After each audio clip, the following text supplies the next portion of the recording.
பாருங்கள் ஃப்ரெண்ட்ஸ், இப்போ கீரை தான் கடைய போகிறோம். கீரை கடையல்னா பருப்பு போட்டுலாம் கடையில் துவையல் செய்ய போகிறோம். டக்குன்னு ஈஸியாக எப்படி செய்யறதுன்னு பார்க்கலாம் வாங்க. கீரையை நல்லா அலசி தண்ணி ஊற்றி வச்சுருக்கேன்.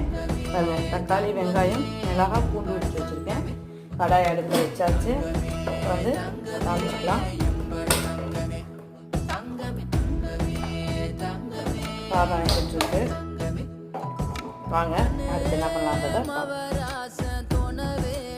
பாருங்கள் ஃப்ரெண்ட்ஸ். எண்ணெய் இப்போ நல்லா காஞ்சிடுச்சு. எண்ணெயில் கொஞ்சம் ஜீரகம் போட்டுக்கலாம். கீரைக்கு எப்பவுமே நம்ம ஜீரகம் போடுறது தான் நல்லது. அதனால் ஜீரகம் போட்டுக்கலாம். பாருங்கள், ஜீரகம் பொரிஞ்சிருச்சு. இப்போ வரமிளகாய், பூண்டு, வெங்காயம், தக்காளி எல்லாத்தையும் ஒன்றா போட்டு நல்லா வதக்கிக்கலாம்.